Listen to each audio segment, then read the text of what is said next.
in the court of law. Okay, so this is four people on mobility, virtual, but so good work, guys. So I'm gonna do kind of a very generic full body routine that I like to do. It typically takes me, let's just say 15, 20 minutes. It can be a little bit longer, a little bit shorter. The most basic and generic thing I like to really start off with is windshield wipers. The reason for that is I can talk while we do this. That's one reason. The other one is first thing into the gym, I'm not necessarily at my highest energy. This is almost like a warm up for my warm up, if that makes sense. It's a meta warm up. So, yeah, everyone in here is doing the challenge except for one of my friends, but she's mic is off. She's all the way out in Ireland, so I want to say it's like uh, 10 o'clock for her right now. So good for her staying up doing this. Um, the rest of you guys are in the KW region, correct? Yes. Yes. Yeah. Yeah, where are you, Heather? I'm in Waterdown. Oh, okay. I gotta ask you a couple questions about that. We're gonna add in some thoracic rotation next. When I drop my legs to the left, I'm gonna take my right hand and reach and rotate, and then I'm gonna circle back through the other way, reach and rotate. So, funny enough, the one friend in Ireland would know who this person is. I have a friend that just moved to Waterdown. Yeah, and I just helped him move. It's Varun Michelle. Michelle's on Mike's muted, but yeah, Varun just moved to Waterdown, and he's actually said if I ever need a place to stay for a couple months, that would be an option. So I'm potentially taking up that offer in the fall, depending on what my travel location is. With all of my friends, we joke that I'm a digital nomad, which is fancy for homeless because I just bounce around from place to place. And so it's very true. For almost 4 years, I've either done like 1 month, 2 month, 3 month winter travels, and then the next thing I'm going to end up doing, I'm just going to get a pillow for my knees. I'm going to do some cat cows next. Um, I I in the summertime typically just do student subletting because it's super cheap, and then in the fall term I either can try to find a sublet or I'll do again other like I've had other friends say, "Oh, I actually have an extra room for rent for short term." I just make it work, and then if I don't have a place, I'm like, "Well, that's a good month to just go travel." Um, in this economy, it's cheaper to do it that way than to actually just lease a place for a year, which I find is insane. Oh God, yeah. Yeah. So, just working through the cat cows here. But yeah, water down. You'll have to tell me about it sometime. Sure. Yeah. Yep. Next, I'm gonna do what I call it's a figure eight cat cow. I'm gonna go up, over, down, and around. I like this one. My spine is not scoliosis, but it's definitely not even. Depending on what sports you've done, I was a rower in university, and the left side of my upper back is always a little tighter when I push up to the left than when I push up to the right. So I'm changing directions now, but depending on sports, if you threw a lot, if you played, hockey or tennis, anytime it's like a slap or like a golf swing, you tend to use one side of those erectors a little bit more. So that's also where I like this next one is just a thread the needle. I'm going to take my hand, I'm going to reach and rotate, push the hand into the ground, and then I'm going to open up to the sky. Now, if you see me from this angle, you can see my left and right arm are almost straight up and down. I switch to the other side, and then as I rotate and I open up, I feel so much more open on that side. Again, it still looks pretty vertical, but me coming down here and rotating up, I feel stuck here. So I really have to think about rotating through my spine a little bit more, a little bit more. The other side, I don't have to think about it. It just kind of does it. That's the easiest way for me to explain it. So you might feel that way as well. So just adjust accordingly. Again, reach. When you think you're at that end range, just reach an extra 10%. Rotate, open up, and then we'll switch to the other side. Reach, reach, reach, reach, reach. Rotate, and open up. One more that I like to do that's a little bit more dynamic, and then I'll get into some more aggressive mobility. My favorite half kneeling groin. I just kick the leg out and I just rock the hips back and forth, just so you guys can also see from this point of view. I like to have my toes underneath as I go back and forth. I just find that that's a little bit of toe mobility in there as well, especially if all the walking you guys are doing. You get that extra little stretch through that plantar fascia, which it can be quite pleasant. But yeah, that's some of the really basic mobility drills I like to do for myself. I'll switch over to the other side. I find it's a good full body, a little bit of hip. I find I need to do a little bit extra for my hip because of the way I've done my hips. A little bit of spine rotation. I will get us into an upper body one that's a little bit more intensive as well. But then I'll do one for ankle that's more intensive, one for the hip, one for the upper body, and then I'll see what time it is, and then we'll take a request perhaps. So the first one that's a little bit more intensive for the ankles, this is called combat stretch. I'm going to sit on my one shin, and this is opened up to about a 90-degree angle. When I'm pushing my knee past my toes, I'm keeping the heel on the ground. I'm getting my Achilles and my soleus in a nice deep stretch position. A lot of people who wear high heels have a hard time getting that knee past the toes. In this position, I'm actually pushing my toes down into the ground to activate the bottom of the foot for 5, 4, 3, 2, 1.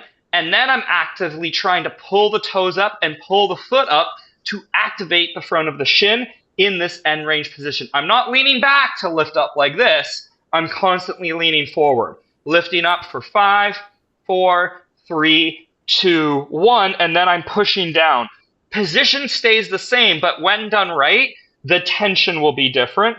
I'm just toggling back and forth, 5 seconds pulling up and 5 seconds pushing down. This is a regular combat stretch. Sometimes I do an elevated version, but I don't really have the best material to do elevated, especially because of all the walking. This feels really, really nice for my calves. And because I wear those barefoot shoes, my feet, shins, and calf muscles have to do a little bit of extra work, which isn't a bad thing, but that means they also need a little bit more care. I'm going to switch over into the other side. This one, like I said, a lot of people have a hard time kind of getting into it first. So sitting on the shin sometimes is the hard part. Going forward. Some people have a bad knee. So my mom can't do this. She has to do it elevated, but even then this angle's a bit much on her knee. So for her, it's just a matter of actually leaning back and then slowly working into it. So that's an easy mod as well, versus this is at the end range, kind of in that hip, that knee, being in this nice, comfortable combat stretch position. It's also one of those sayings that if you don't use it, you lose it. And a lot of people lose this ankle mobility. I have a lot of clients with babies right now, and so they see the babies be able to get into this nice deep position. When the babies start sitting like you would at preschool in little chairs and desks, they don't go as deep. Over time, they start to lose it. That's also why you'll see people with weightlifting shoes. They have a little bit of a wedge under the heel that helps get things a little bit more forward. So in the meantime, that's something to work on if you are using weightlifting shoes. Kayla, do you use weightlifting shoes for any CrossFit stuff or not really? No, but I should. Or not. Or You not. you can make an argument either way. It depends on what you do. I've actually never worn weightlifting shoes. We're going to get into a 90-90 position next. So nice and tall. This is my favorite no matter what. I'm going to roll the back hip forward. I'm going to push my chest over my front leg. I'm going to get a good stretch in that front glute. I'm going to push through my knee, my shin, my foot, and actively try to lift the back foot up. Sometimes you just do one at a time. I'm going to do both at a time, where we're pushing down and actively lifting up for 5, 4, 3, 2, and come out. I know you might get a little crampy in there. That's normal. This is one of those ones where no matter how far you push that chest forward and how high up you lift the leg, you can always make it more intense. we're not rounding the spine. I'm not trying to get my chest to my thigh. I'm actually just trying to hover it forward, and that's going to keep more of a stretch tension, and I'm trying to push through that ground at the same time. Circling back to weightlifting shoes or wrist straps or a belt, I think it's one of those things where it's always better to learn without. And then depending on your desired outcome, are you trying to compete? Are you trying to be safer? Then you kind of have to think about it rationally. If you always use weightlifting shoes, eventually you will only be able to squat using weightlifting shoes, right? So I think it's good to do both. Or I just elevate my heel if I want. I don't use weightlifting shoes. Sometimes at the gym, they have a nice wedge that you can actually put under instead. So we're going to roll into that other side, nice and tall, push chest forward, push front leg through ground, and lift back foot up. Hold that for a couple seconds, and then rinse, repeat, come out. Again, this is my bad hip that I had that surgery on, so even this, I kind of have to give it a little massage for that cramp. Anyone else getting some cramping in that back hip? I'm okay. Is it normal if you don't? It is normal if you don't. The reason I'm getting the cramping, this side's always a little bit weaker, and it's because I'm taking it to that end range and I'm squeezing more. If I go to only this high, no. When I go a little higher and I'm trying to actively get 10% more past my range of motion, I will cramp. It's one of those things where because it's an extreme range of motion that I'm really trying to squeeze in that shortened position, sometimes it's going to cramp because I don't have the best connection, if that makes sense. So The other thing, if you stay tall and you try to lift up, you're almost more likely to cramp. When I lean forward, I'm actually not in as much of a shortened position, so then I can lift higher, and then sometimes I'll lean back, but trying to keep that at the same height, and then I'm getting it shorter and shorter that way. Does that make sense? Yep. Yeah. And that's usually just a sign that I need to do a little bit more of that. That's how I say it. All right. Those 90-90s almost always open up my hips like nothing else because you take them to the end range positions. So next, I'm going to use a wall. So you should want a little bit of wall space. This is the wall I'm going to use. For the wall space, I'm going to have my feet just about a foot away from the wall to start. We can always make things a little bit easier. Hips on the wall, upper back on the wall, head on the wall, and I'm going to tuck my chin. From this position, if you guys see the little bit of space in my low back, I'm just going to push my low back into the wall, and I'm going to think about the four corners, pelvis, pelvis, rib cage, pull the four corners to the belly button, and pull my belly button into my spine. That's a good way to activate my core, and then I relax, just so you guys can see tilt and relax. We're going to do a couple tilts, draw that belly button in, hold, and then relax. Do two more, and then I'm going to add to it. I'm just getting a sip of my tea. Okay.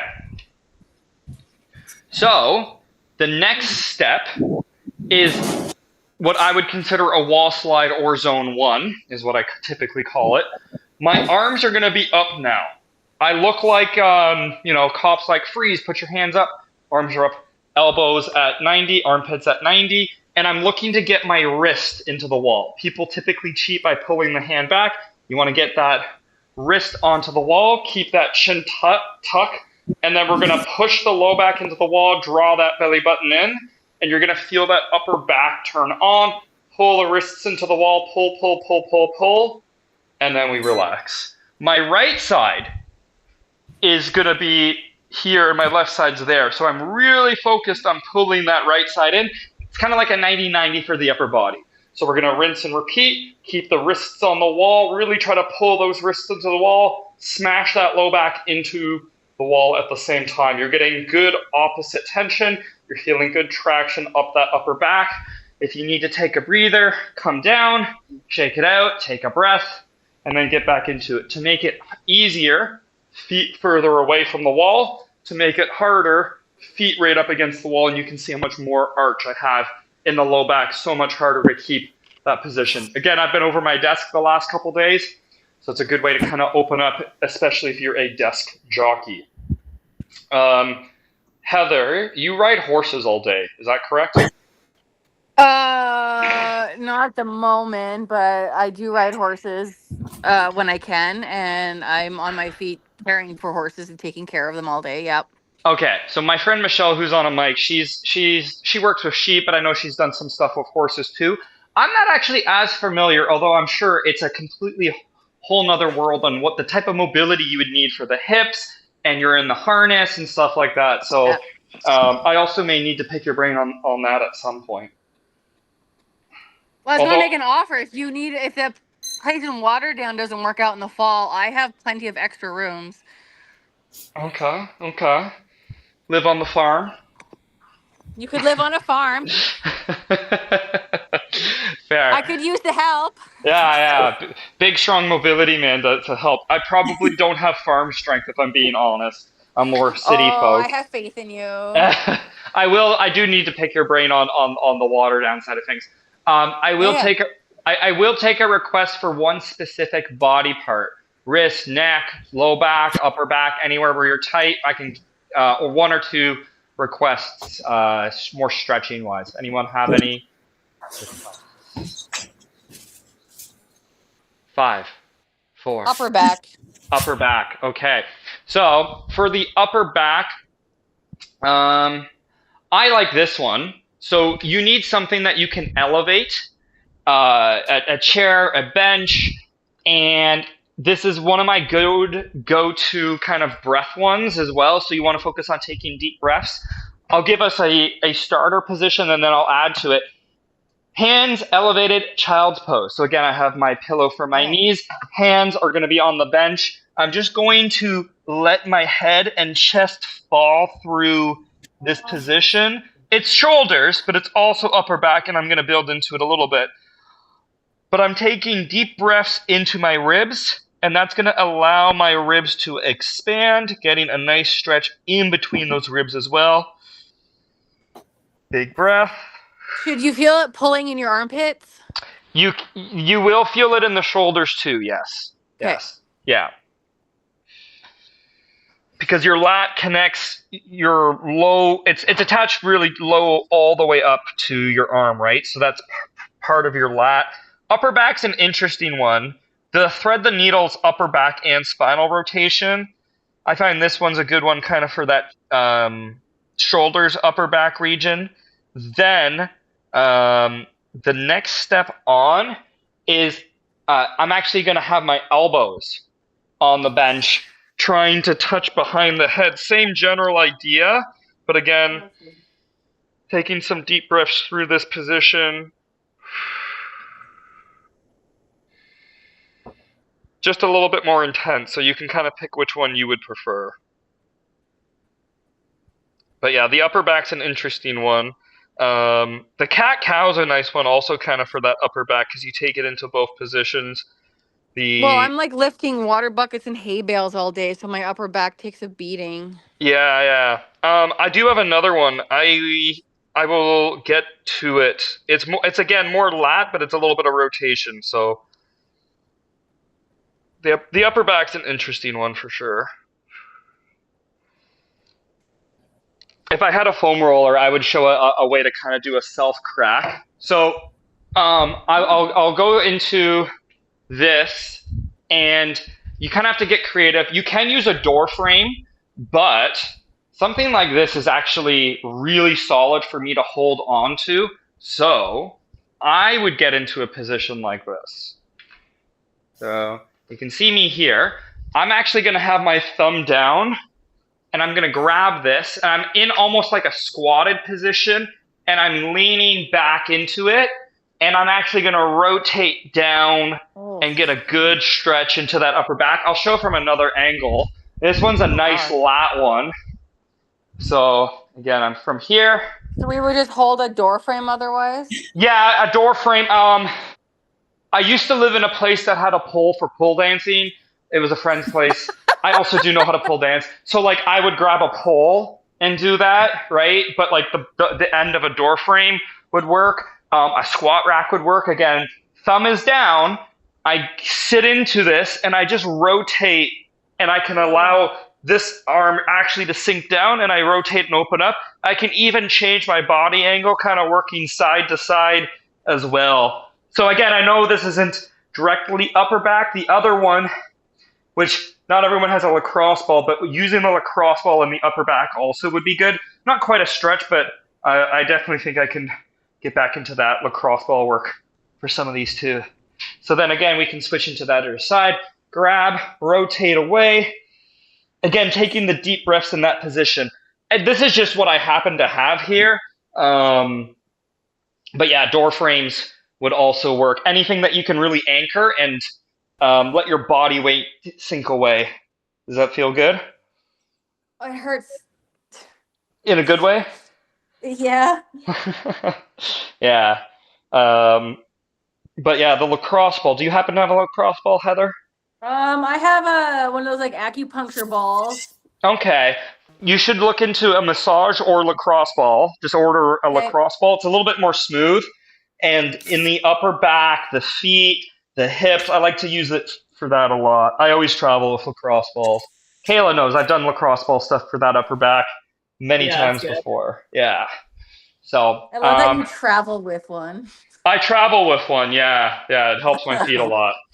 All right. So that's, again, kind of a very generic warm-up routine, and then just a couple stretches just because we had the time. I got to get ready for my next person. This is going to be a reoccurring thing probably Tuesdays, although next week I'll be in Peru. So if I have to take it in the middle of a park or jungle, I don't know, we'll make it work. So, okay. We'll keep an eye out for the monkeys. Yeah. Or the snakes. So, Yeah. Gross. all right. I appreciate all you guys coming out, and yeah, I'm going to keep this a semi-regular thing. Till next time. Wonderful. Perfect. Thank you. Bye. See ya.